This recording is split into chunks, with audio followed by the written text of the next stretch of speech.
24 hours removed from the Cardinals moving to 5-0, still the only undefeated team in the NFL. What did we take away from the 17-10 win over the San Francisco 49ers? What are the injury concerns going to be moving forward? And do the Cardinals need to trade for a tight end? Alex Clancy, Bo Brack, Locked on Cardinals. Let's roll.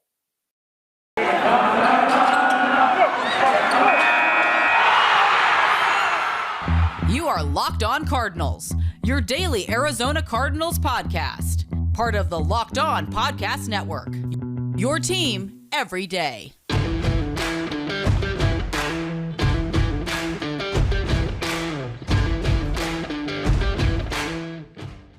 Alex Clancy, Bo Brack, Locked on Cardinals. Bo, that is a monster mic. Look at you. Oh, man. I mean, yours looks big on camera, too.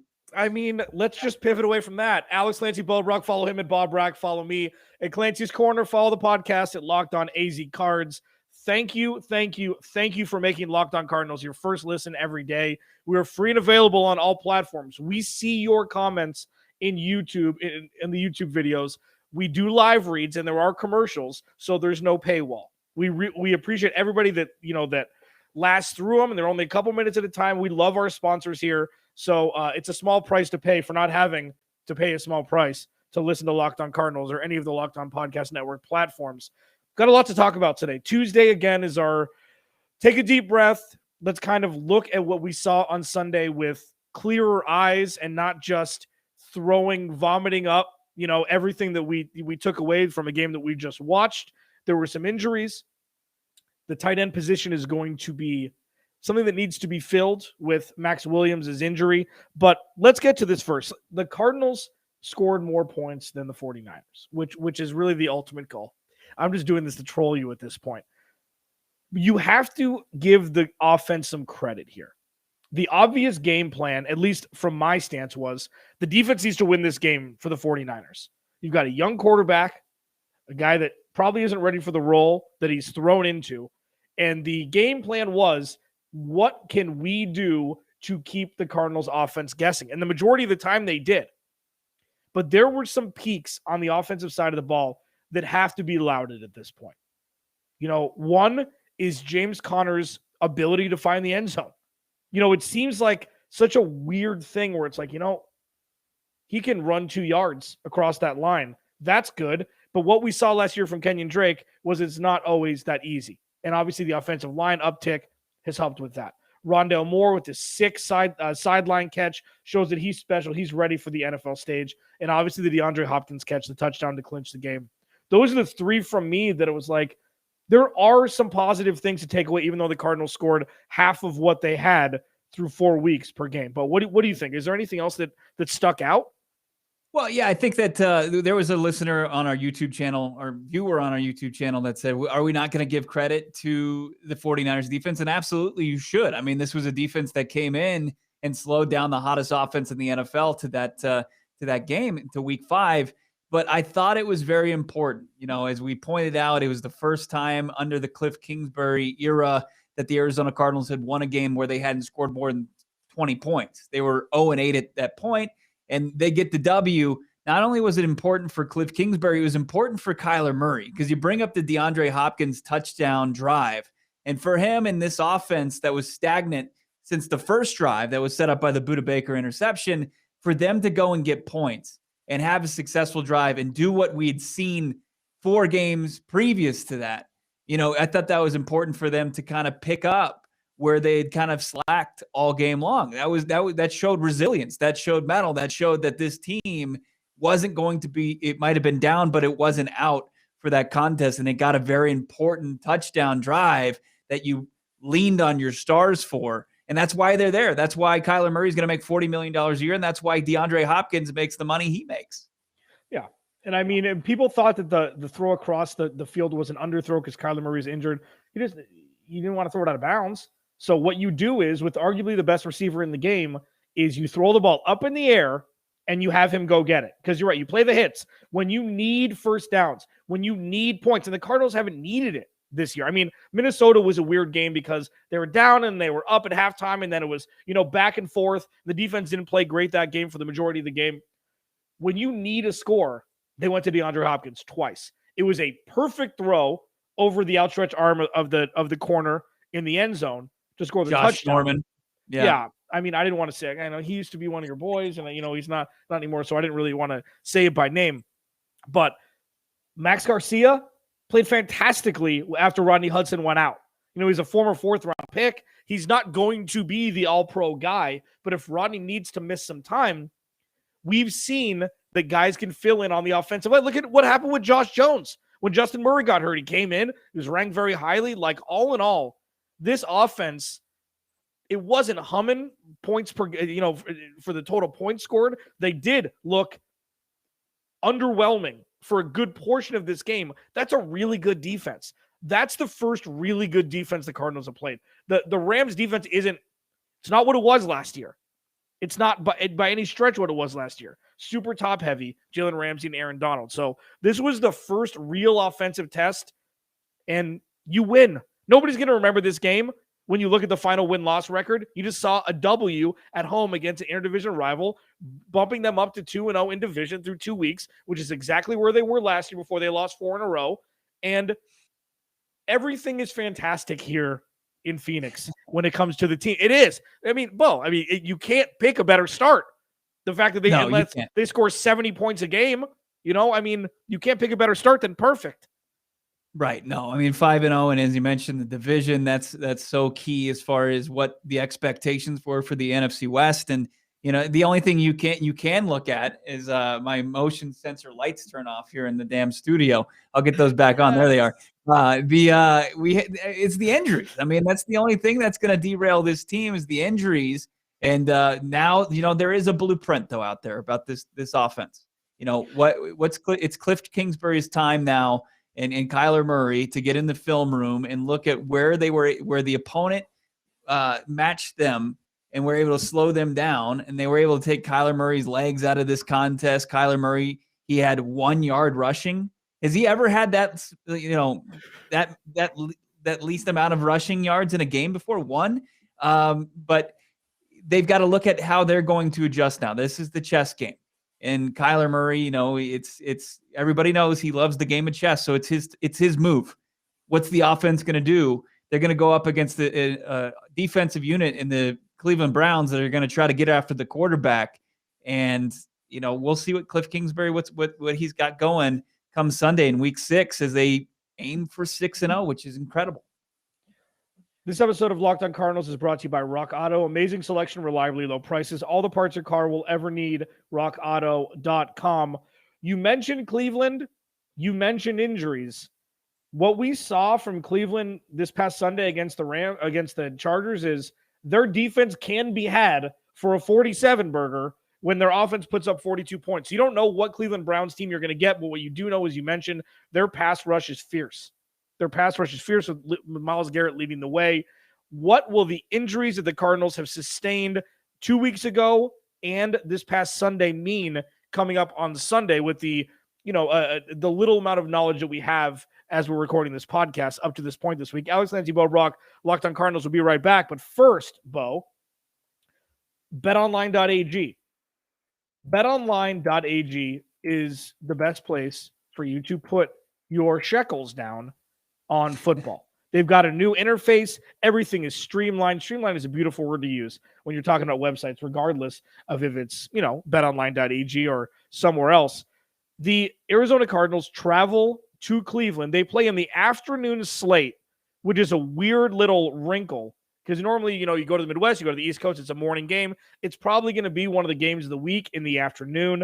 And the Cardinals are open right now as 2.5-point dogs on the road against Cleveland. This number is going to move a million times between now and kickoff on Sunday. But when everything moves, betonline.com has you covered. They're the number one spot for all pro and college football action this season.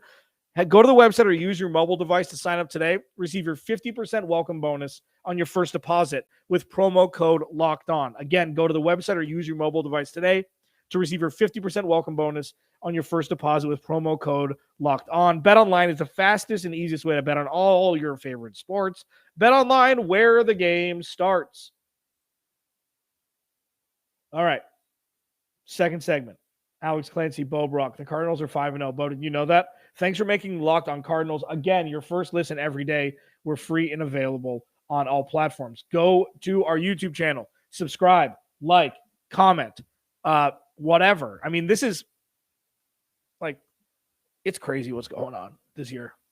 It's just like we're texting each other constantly. Like, first of all, we deserve this. This is something this is the Locked on Cardinals thing.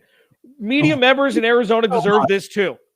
Yeah. Okay? We deserve it too. I don't like being negative. 3-13 to 5-0. The Cardinals already have 2 more wins than they did in all of the 2018 season. They have tied the amount of wins in Kyler Murray's rookie year, and they're 60 whatever % away from eclipsing their 2020 record.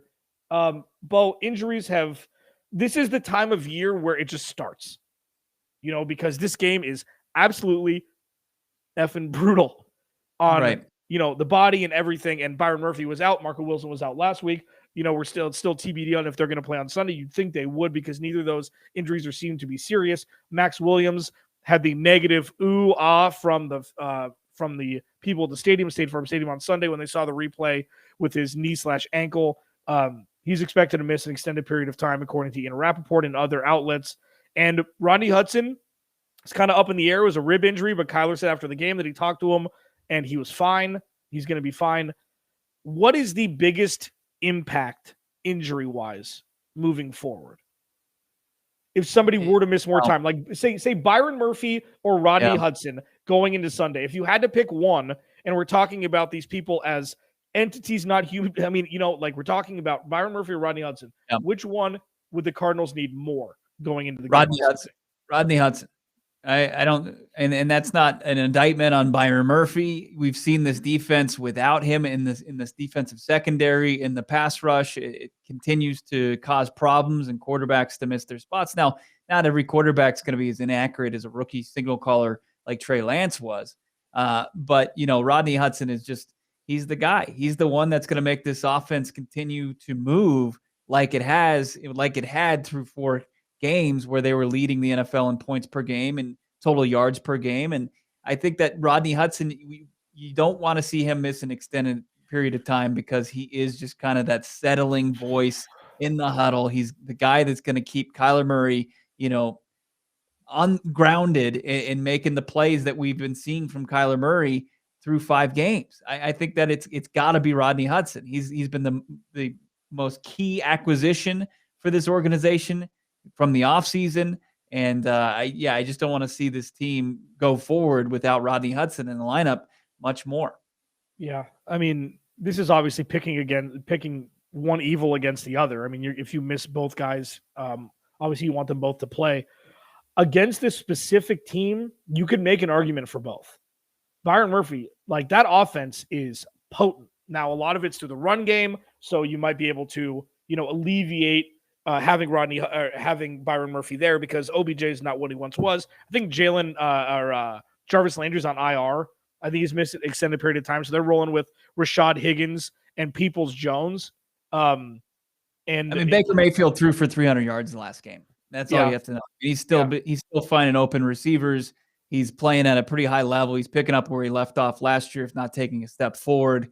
The passing attack is key, but you got to be concerned, because this is a team. This is going to be the best rushing attack. Well, for sure.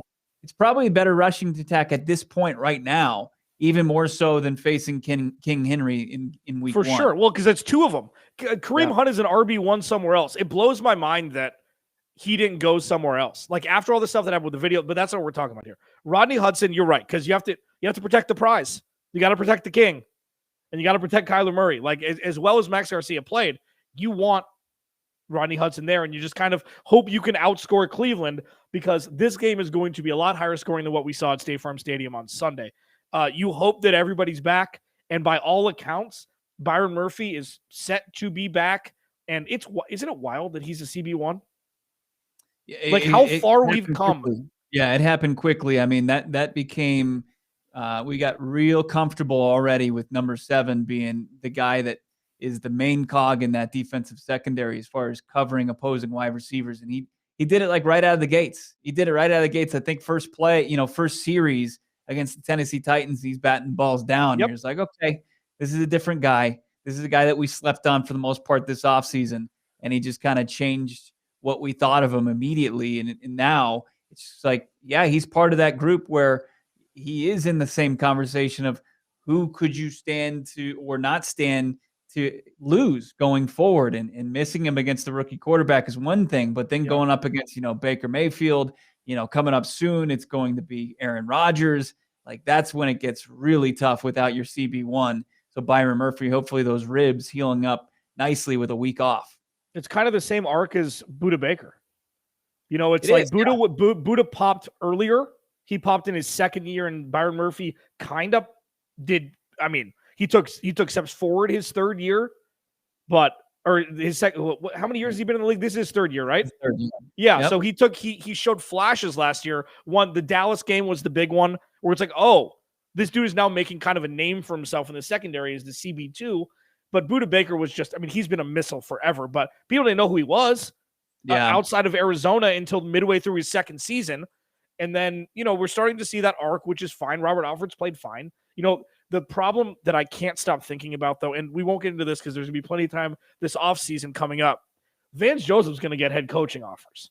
And that's going to be a problem for this defense because Vance Joseph has been the coach of the year. Cliff's been fantastic, okay? He's been fantastic. What Vance Joseph has done over the last 19 games or 21 games over last year and this year has been wizardry. Losing Chandler Jones, your defense gets better. Not having a great cornerback one coming into the league, coming into this year, linebackers are children compared to the rest of the NFL, especially the NFC West. Like, what he's done is incredible, and luckily he was so bad in Denver because they had no quarterback that he hasn't gotten looks already. But he's going to be a buzz this offseason, and hopefully the Cardinals can you pay him like a head coach to keep him? I mean, why not? There's no cap. I mean, right. if you don't, but it's going to be the opportunity is going to be something that Vance Joseph, be there for sure. He's not going to want to pass up. But, it is interesting because you and I kept saying during the 2018 season is the defense wasn't that bad. It was the offense, which was just anemic, right? And it put extra pressure on that defense. And then so VJ comes in 2019, and I don't think that was the case. The defense lost a step. The defense that he inherited in his first season was bad, personnel wise, and it's been slowly getting back. And Vance Joseph has been acclimating back to his DC position after the head coaching stop in Denver. And I think he finally hit his stride last year. Like, he had the personnel that he wanted. He had the guys that could get after the quarterback, and he could, produce all these exotic blitzes and all that. And now it's just kind of, he's got his players, just like Cliff Kingsbury has his players on the offensive side of the football. I think Vance Joseph he's got his pieces in place, and he's just able to do what he wants to do. And we've seen it. I mean, if you look at the last month, the Arizona Cardinals defense in December of 2020, it was very good. It only it was giving up under 20 points per game. And then this season, 18 points per game, which is more than enough with this offense producing like it has outside of the game against the San Francisco. But without Vance Joseph's defense, you don't win games like that. For the first time in his career, Cliff Kingsbury has somebody that can coach defense. He never had it at Texas Tech. That's why he was out of his alma mater so quickly. So, yeah, I mean, he's got to make sure that if it's not Vance Joseph, that he gets somebody else in here if VJ does become kind of a hot commodity in the offseason. Well, I mean, it's interesting. And again, him being so bad, people just forgetting that they had one of the worst quarterback runs probably in NFL history, especially for a winning franchise. I mean, Trevor Siemian, Paxton Lynch. I think Brock Osweiler was there, but I'm not sure at that point. He would have been an upgrade from what they had. They had no quarterback help. It was going to be Brock, but... oh, that's right. Houston paid him $700 million. Alex Clancy, Bo Brack, Locked on Cardinals. The Cardinals need an upgrade in one specific position on the offense. We'll talk about that next here. Follow him at Bo Brack. Follow me at Clancy's Corner. rockauto.com. Since the last time we talked, I still don't know jack about cars, and rockauto.com has me covered. I don't have to go to a chain storefront. Hello, sir. Hello, ma'am. Help me. I don't need that because I just go to rockauto.com and I type in what I need in the search box, and I do my make and model thing. And then I say, hey, send me the stuff. And they send me the stuff. And then it's at my front door. That's why rockauto.com is amazing. Their prices are reliably low. You don't get upcharged like you would at a chain storefront or if you're a manufacturer. It's a family-owned business. You got to trust family, right? They've been online for 20 years. So go to rockauto.com.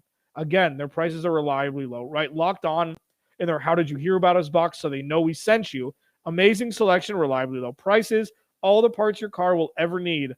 rockauto.com. All right. Let's wrap this baby up on a Tuesday edition of Locked On Cardinals. That Vance Joseph conversation is fascinating. Like we didn't talk about that before the show started. Like that's a fascinating thing that obviously this is where good teams have. This is what good people that cover good teams conversation. This is the conversations they have. Because it's not about, you really need to improve the pass rush. You really need to improve the run game. The Cardinals can improve across the board.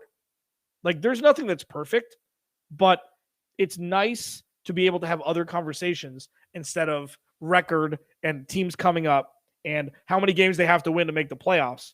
Because there's some bonkers that it's over 70% of teams that start 5-0 make the playoffs, especially with the landscape of the NFC right now. There's so many S-box teams, right? I mean, 2 wins or less, it's a wasteland for talent, it seems.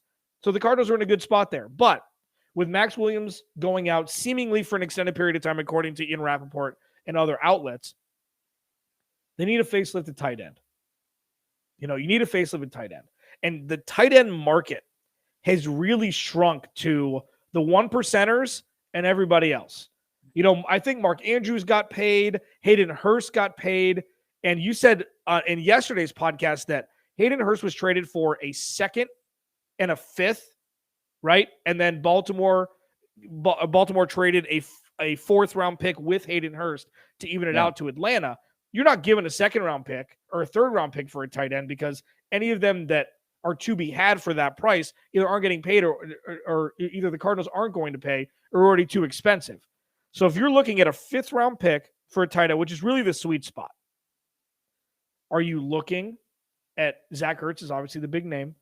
Like who else? Like I was looking at Indianapolis who played tonight or who played last night. They've got 46 tight ends. Trey Burton's still out there. Like if you could trade Mo Alley Cox. That's who I like the best. 5th round pick. Yeah. I mean, Mo Jack Alley Doyle Cox was the guy. Is on a 1-year deal. He's good. He's a good run blocker. I think I saw he was like 79% of his blocks were solid. They were in like the positive percentile. And also he's a big guy. He's a former basketball player at VCU. He's big. He's athletic. He's not too young. And if the Colts are out of it, why wouldn't they want to flip it for draft capital? I think that would be an intriguing name to look at going forward between, what is the trade deadlines in less than a month now. I think that Mo Alley Cox absolutely would be somebody. I think that it shouldn't be out of the question for somebody like Dan Arnold to kick the tires on that. Could he get traded for a second time? I don't know. Maybe Jacksonville wanted to bring in Dan Arnold in that trade. So is he going to be available? But you just I think New York, the Giants, could be another team that you could look at some of those tight ends. Kyle Rudolph. Kyle Rudolph. But it's going to be tough to replace the blocking part that Max Williams did. I think it actually is going to be easier to find the playmaking that Max Williams was producing, and he was taking a giant step forward. But, as far as what he was able to do in the run game and just blocking, it's going to be tough to replace for the Arizona Cardinals because it's Demetrius Harris who got most of the snaps after Williams went out. He's not he's a former basketball player that's trying to probably get better at the blocking part. Ross Travis is more of a playmaking guy. Yeah. Darrell Daniels is probably your best option to kind of get that blocking back into your offense. And he was on the COVID list last time I checked. Yeah. I mean, and then you could look close to home because there's going to be blood in the water for every Seattle Seahawks player coming up soon. Because with Russell Wilson, so say he's out for 6 weeks, and there was already rumblings about that could be a complete explosion coming up in the next 6 months or a year. So they have 48 tight ends always. Gerald Everett, Will Dissly, etc. And that if they love pass catching tight ends there. They traded away their generational center Max Unger for Jimmy Graham years ago. and Jimmy Graham can't block better than Bo. So, like, there are tight ends to be had for a 5th or 6th round pick just to make it even. So you take that player off their roster. So it doesn't have to be a sexy name. It has to be a name where you can run a seam route, 15 yards, turn around and catch the ball. And let's just rip the Band-Aid off. Larry Fitzgerald ain't coming back to play tight end. Could we just not? Let's just not. The only time he's gonna come back is if AJ Green, Christian Kirk, one of the wide receivers goes down. It's not going to be the tight end. He's not going to learn. He's not going to put himself in the trenches. I know he's a good blocking wide receiver, but there's a difference. You're going up against like linebackers and you're going up against defensive ends if you play tight end. You're not going up against other wide receivers or corners, I should say. You're not going up against cornerbacks, going up against big boys. Larry Fitzgerald is not going to come off the golf course. He's not going to get out of his cush radio job with Jim Gray to go take on a guy who's 290 pounds. It's just not happening. And let's be real. He'd be an afterthought in this offense. But, I mean, if you put him in the same situation, he's more athletic than Max Williams. Max Williams was just the forgotten man because the defense had to worry about 5 other guys. I mean, they had to worry about Chase Edmonds and DeAndre Hopkins and Christian Kirk, Rondale Moore, and AJ Green. And then there was Max Williams. I mean, it's just that if he's put in that situation, he's probably going to put up, same, if not better numbers, but you're going to see a big drop off. He's a good blocking wide receiver. He's not a good blocking tight end. And what are you going to do? Is he just going to carb load for 2 straight weeks and then get in there? I mean, it's not going to work. That sounds amazing. I could do that. I could play tight end. He needs to go to Steak 44 and eat like every meal, extra butter. Yeah. I mean, and it's interesting because this is not where you thought the Cardinals were going to be through 5 weeks. I mean, I think it's possible, obviously, because they play 5 games. A team's got to win or lose. But of all of the players in the history of sports who could come back for the last 3 games and still deserve the ring, he can do whatever he wants. If you want him to if he wants to come back in week 12 or after the bye week for the last 5 or 6 weeks, comes back healthy, and just because he'd be a quote afterthought of this offense doesn't mean he couldn't, keep a linebacker honest to spring AJ Green or Christian Kirk or Rondale Moore, I don't think we've seen the last of Larry Fitzgerald. I just don't know when it's going to happen. If they make a playoff run, why the hell would he stay on the sidelines? This is what he's been waiting for his whole career. This is the best offensive roster they've ever had. Now, Anquan Boldin, at the time, you could rival him, even though he was very underrated, you could rival him with DeAndre Hopkins almost. And Larry Fitzgerald was a DeAndre Hopkins then. So that 1-2 punch, maybe top heavy-wise offensively from the wide receiver position with Stevie Breaston playing backup dancer, but this offense is the best offense they've ever had. On paper? Yeah, I mean, because Kyler and what he can do. Sure. Yeah. Well, natural, of course. Do you think he comes back? Through 5 weeks, they're 5-0. Say they start 6-1 and they're flying high. You think that's it? I think this is like what he pretty much told us. I mean, looking at by not saying jack. By him saying, "Hey, there's not going to be a podium. I'm just going to quietly just disappear," and that's what he did. I don't think he wants to come back and then take on all the media questions and why'd you come back and what's your role going to be and potentially become a distraction. Like that's the opposite of what he wants. He wants to be. He likes this quiet life. He likes to probably go and count his money and continue to make savvy business moves.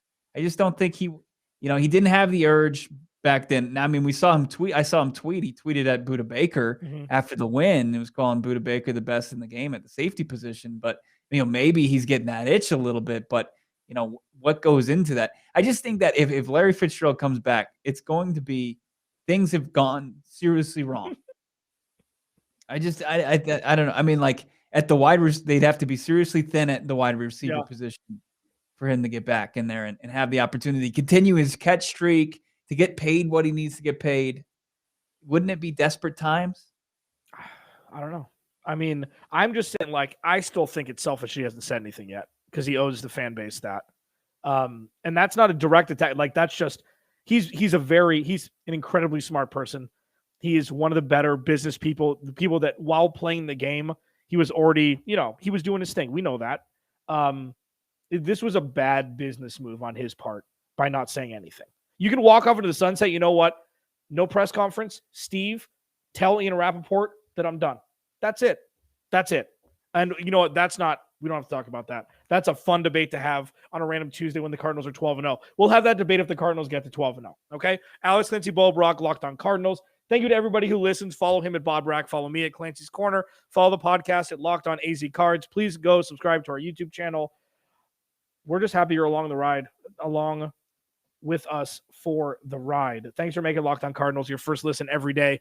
Now make your second listen the Peacock and Williamson NFL show. Brian Peacock and former NFL scout Matt Williamson give you the expert NFL analysis in less than 30 minutes. It's free and available on all platforms. Third and fourth listen, Bo on Mondays, Locked On NFL. Me on Thursdays with Tyler Rowland from Locked On Titans, Locked On NFL. We're the only hosts that do this as well as host the national Locked On NFL show.